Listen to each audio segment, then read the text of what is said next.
Welcome back. Vulnerable people, an unattended death, and hundreds of millions of tax dollars. Right now, KARE 11 Investigates exposes new fraud allegations inside yet another rapidly expanding Medicaid program.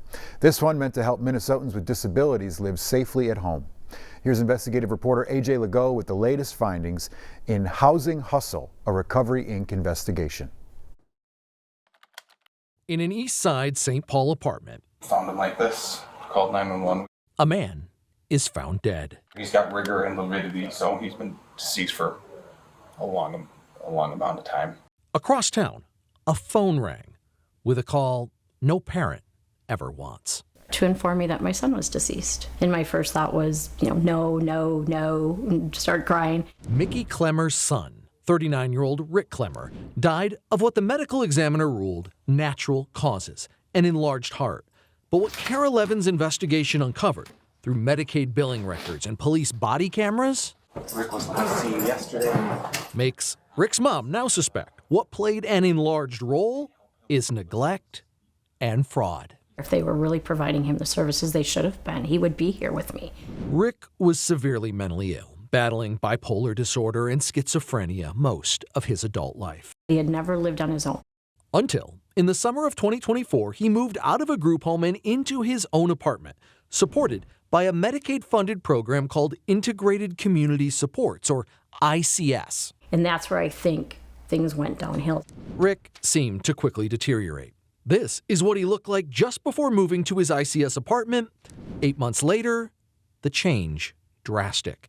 Overseen by DHS, the Minnesota Department of Human Services, ICS is designed to help adults with disabilities live more independently in their own apartment with one-to-one daily assistance for things like health, safety, wellness, and household management. Vulnerable people need these services. Was Rick getting the necessary services? Records show his ICS provider, a private company called Ultimate Home Health Services, LLC, billed $461 every single day, claiming they provided Rick, on average, almost 12 hours of ICS service daily. What would you call what you're seeing on that piece of paper then? Fraud.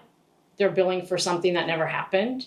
Mickey says she visited her son every week, often spending an entire day at his apartment, and never saw an ICS worker. I can definitely confirm that those days there was nobody there. I was there. There was nobody there. There was definitely nobody there to call 911 when Rick had a medical emergency and died alone. When was the last time you guys seen him or known that he was alive? Yesterday. Around what time? It was yesterday morning. Time of death? St. Paul police body cam footage, which KARE 11 worked with the Klemmer family to obtain, is a smoking gun. I mean, to be honest, as you do, I do my daily check-ins. I have no idea what he does. This ICS worker with Ultimate Home Health Services told the investigating officer they briefly check on Rick just once a day. He is one of the most independent, residents here. So what am I got to do that much checking on him? That's very different than the 12 hours of one-to-one service Ultimate Home was billing taxpayers. We wanted to ask the ICS company about their billing, but finding them is harder than you think. Their office is inside the back of an old strip mall, but no one was there during business hours. Their webpage is a skeleton. The generic placeholder address listed as Main Street, Anytown, Minnesota. According to Secretary of State records, Ultimate Home Health Services manager is Othman Mohammed. His LinkedIn page claims he's also a nurse at Hennepin Healthcare. Othman did not respond to any of KARE 11's attempts to contact him. But his company is now part of a story that in Minnesota sounds all too familiar. Alleged overbilling in a DHS-overseen Medicaid program exploding in cost. The level of fraud in these programs is staggering. While announcing indictments in the wake of a prior KARE 11 investigation, federal prosecutor Joe Thompson said the DOJ was also finding fraud in the ICS program and at the state capitol. The massive fraud that is going on in ICS. In a fraud hearing, an ICS client named Kane Pence warned that taxpayers were being billed for services he was not getting. $276 a day in my case, and they don't do jack. They do nothing.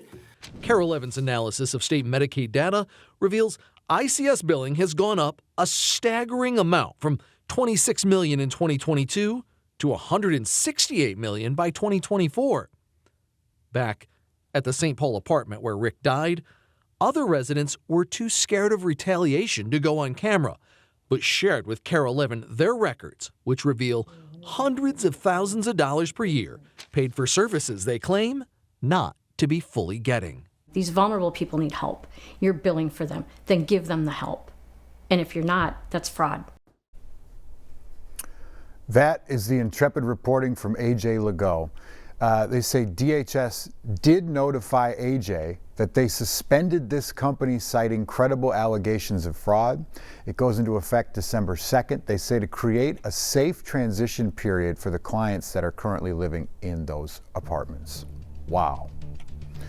Stick with us. We got more news and weather after the break.